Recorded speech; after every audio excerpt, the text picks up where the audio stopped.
Bonjour, bienvenue. Il paraît que répétition est mère de l'apprentissage. Donc, on va parler des différentes catégories de lois. Alors, qu'est-ce que la loi? Dans un sens large, la loi, c'est un texte ou toute règle qui régit la vie en société. Mais juridiquement, la loi, c'est un texte qui émane du pouvoir législatif. Donc, la Constitution française distingue 4 types de lois. Premièrement, on a la loi référendaire. Donc, c'est la loi qui est votée par le peuple et passe par le référendum. Donc, comme son nom l'indique. Et donc, elle est prévue à l'article 3 de la Constitution. Par exemple, la loi du 30 septembre 1992 concernant la ratification du traité de Maastricht, qui lance officiellement l'Union européenne, est une loi référendaire. Deuxième type de loi, la loi organique. Donc, c'est la loi qui précise ou complète la Constitution. Elle fixe les modalités d'organisation et de fonctionnement des pouvoirs publics dans des domaines bien limités et qui sont énumérés par la Constitution.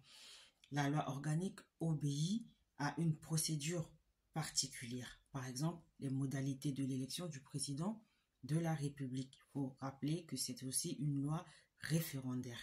Troisième type de loi, la loi constitutionnelle. Donc, c'est la loi qui révise ou modifie la Constitution. Elle est votée soit directement par le peuple, soit par le Congrès, qui, je le rappelle, est la réunion du Parlement, donc des deux chambres du Parlement, à savoir le Sénat et l'Assemblée nationale.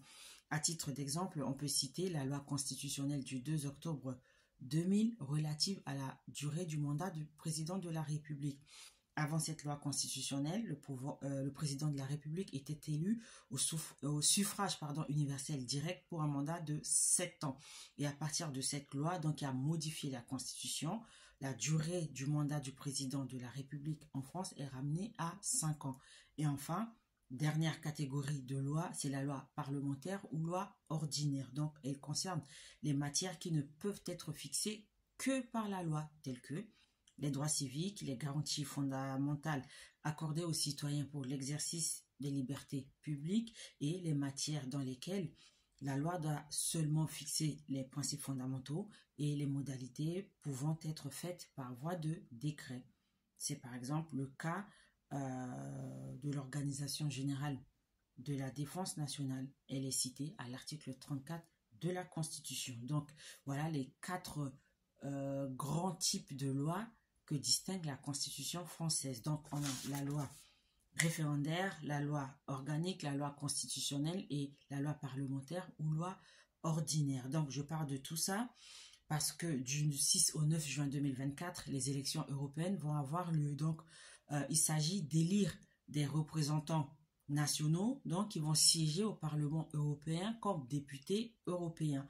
Et donc, je vais en parler pour pousser les gens à aller voter et je vous expliquerai pourquoi il est important de ne pas négliger ces élections et d'aller voter massivement.